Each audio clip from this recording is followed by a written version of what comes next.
เส้นทางนี่ก็ธุรกิจหลายอย่างเขามาเปิดทุกคนตอนนี้ก็มีทั้งโรงแรม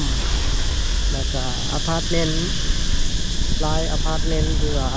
สบายดีกันเบิดสุขคนตอนนี้เราอยู่ที่โฮมเขตบ้านดงปลานทุกคนทางออกไปวัดดงปลานขึ้นไปทางโพนสีนวลโดนเข้ามาหอมนี่ทุกคนมื้อนี้ได้เข้ามาก็เลยถือโอกาสถ่ายบรรยากาศในเขตนี้ให้ทุกคนได้เบิ่งได้ชมบ่อนนี้ยังอยู่ในเขตของโพนสีนวลอยู่ทุกคนโพนสีนวลดงปลาน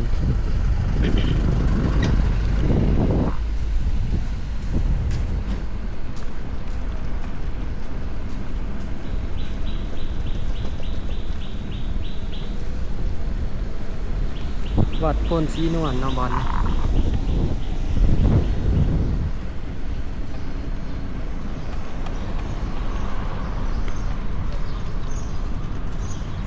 ทางหน้าเฮาก็มีเซเว่นมีหลายอย่างทุกคนธุรกิจในเขตนี้ค่อนข้างว่าขยายตัวไว เดี๋ยวสิพาทุกคนรอเบิ่งรอส้มเขตโพนสีนวลนี่เนาะบ่ได้พารอส้มดนละเพราะว่าในเขตนี้ก็มีตึกมีอพาร์ตเมนต์เกิดขึ้นใหม่หลายเดี๋ยวพาทุกคนรอเบิ่งรอส้ม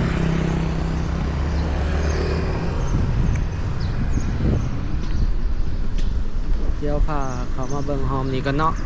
บางเทื่อหลายๆคนที่อยากสอกหาบอนอยู่มาเวียงจันทน์อยากได้อพาร์ตเมนต์หรือว่าอยากเช่าห้องเนาะหรือว่าเห็นธุรกิจต่างๆเดี๋ยวพาทุกคนมาเบิ่งโฮมนี่ก่อนบ่ค่อยได้เข้ามาได้โฮมนี่กะเขาไปส่วนร้ายเขาไปโฮมทางข้างโอ้นี่เป็นหาดนวดเพื่อสุขภาพส่วนร้ายเขาไปโฮมทางฝากนั่นเนาะทุกคนห่างจากโฮมนี่ประมาณ100 เมตรนี่แหละฝากสายมือเฮา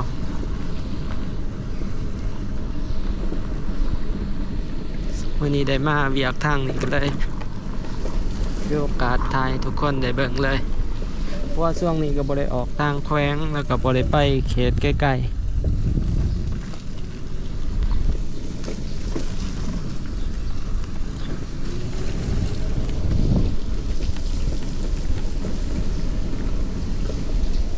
เขตนี้ส่วนร้ายหอมนี่ส่วนร้ายเป็นเทื่อนเนาะโอ้ทางนั้นยังมีดินประวางอยู่ด้วยทุกคน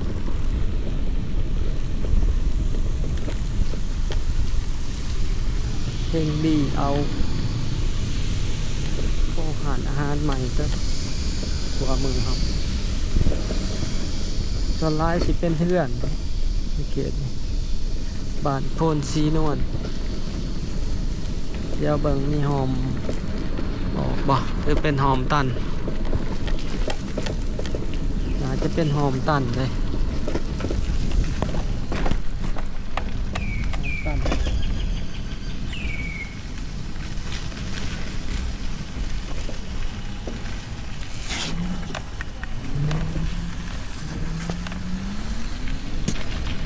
ถ้าพ่อคนจะบอกคอยเขามาลายหอมนี่มันเป็นหอมตันทุกคนเดี๋ยวสิพาทุกคนออกไปทางหอมของการบ้านโพนสีนวล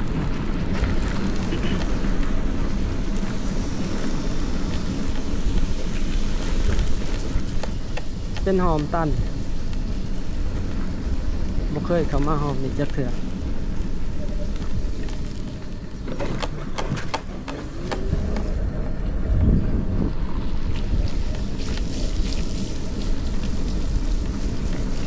เพื่อนให้เซาเฮาฟอเรน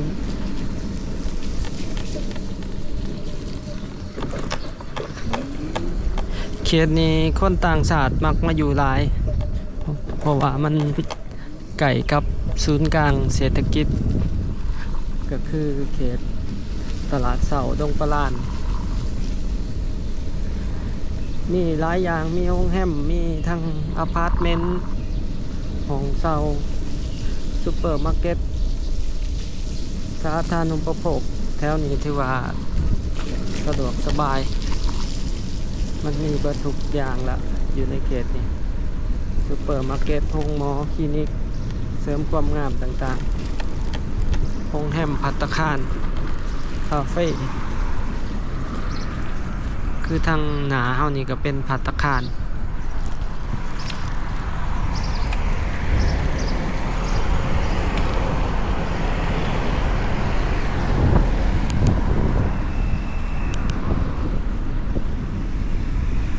สิมีชาวต่างชาติคนเกาหลีเดี๋ยวนี้ก็มีคนแอฟริกคนดำๆมาอยู่แถวนี้ก็มีทุกคนในหอมนี่เนาะนี่พาทุกคนเข้ามาหอมสายมือเป็นธนาคารลาวก่อสร้างตอนนี้ก็ถือว่าปิดกิจการไปแล้ว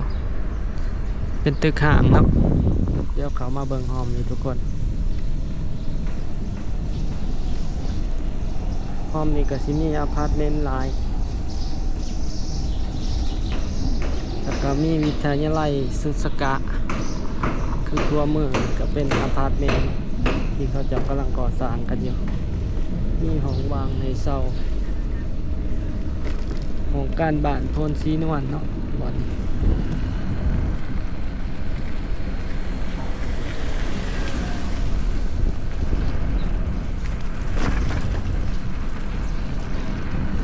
คือนี่ก็เป็นอพาร์ตเมนต์คือกัน4-5 ชั้น5 ชั้นเนาะมีอาหารเกาหลีครัวส่วนตัวอพาร์ตเมนต์เปียรี่นี่ก็เป็นวิทยาลัยสุสกะทุกคนแต่ก่อนเป็นวิทยาลัยยังก็บ่จือเนาะเดี๋ยวนี้ก็จะวิสุสกะมาเฮ็ดต่อโรงเรียนปฐมสมบูรณ์พลศรีนวล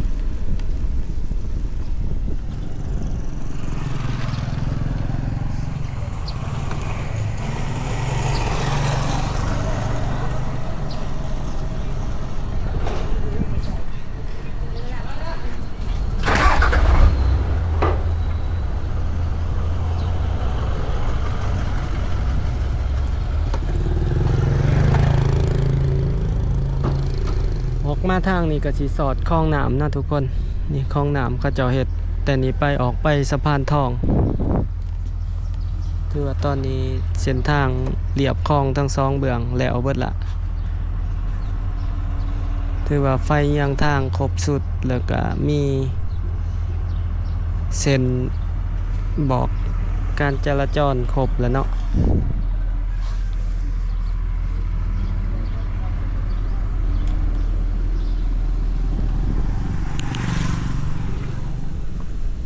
ถือว่าเที่ยวสบาย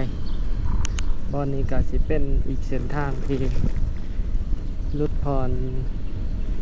ความแออัดของการจราจรในเส้นทางใหญ่ได้สำหรับผู้ใดที่หูทางกับมาทางนี้ทุกคนโอ้บอนนี้ก็เป็นดินเปล่าวางน่าจะมีโครงการใหญ่อีกมาเฮ็ดความกว้างประมาณเกือบ2 ไร่เนาะเดี๋ยวพาทุกคนเลาะชมเขตโพนศรีนวล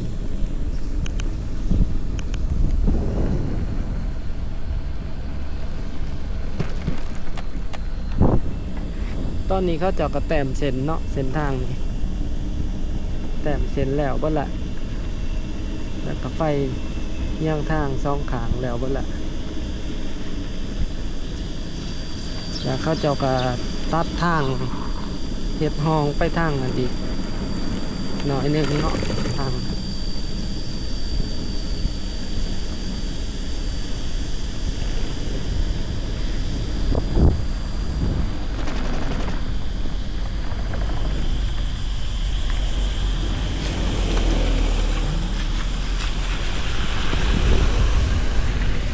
นี่ก็สิเป็นซุปเปอร์มาร์เก็ตลินปิงขวามือเฮาเด็กเขาจะตัดทางไปทางเป็นซุปเปอร์มาร์เก็ตลิมปิงเดี๋ยวพาทุกคนลงมาซอยนี่เบิ่งเนาะต ทั้งหนาเขาจะตัดออกไปแล้วก็เฮ็ดคลองไปสอดกับคลองนาไส้เดี๋ยว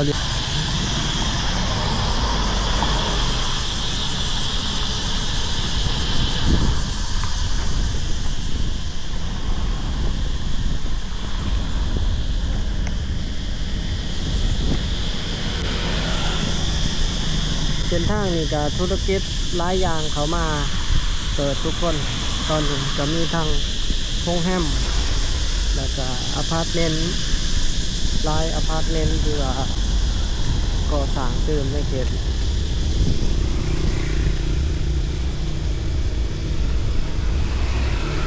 มีคาเฟ่อาหารกาแฟแต่ส่วนใหญ่หลายสุดก็สิเป็นคนเกาหลีอยู่ในเขตสำหรับเส้นทางเขตนี้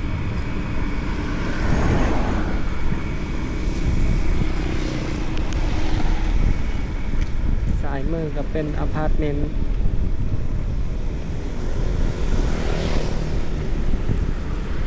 อีซี่โกนบริษัทของคำพูวงศ์เนาะเกี่ยวกับการ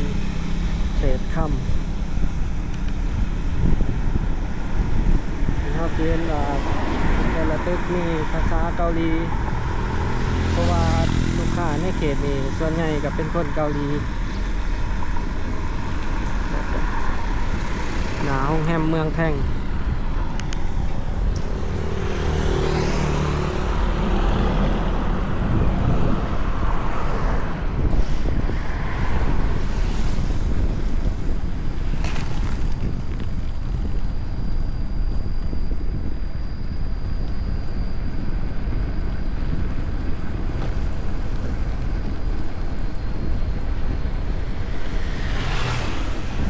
ตอนนี้บรรยากาศ9 โมงนะทุกคน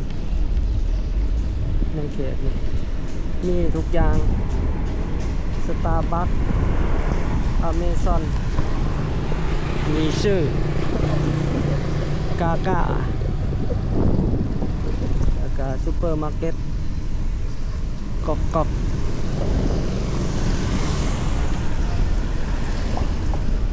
็สิมีกองทุนไทยในเขตนี้คาเฟ่ทุกอย่างในเขตสินค้าที่ว่าแบรนด์ค่อนข้างดังแน่ก็มีในเขตร้านกาแฟทีคอป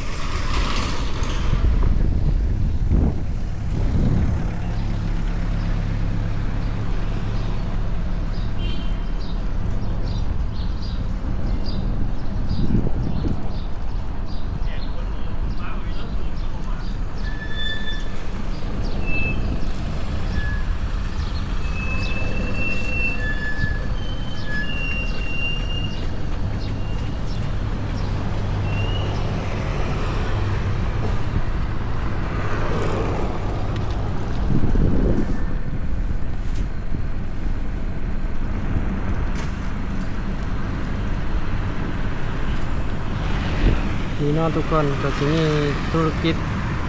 หลายอย่างที่กำลังเปิดกำลังใหญ่เข้ามาในเส้นทางนี้มีหลากหลายอย่างเกิดขึ้น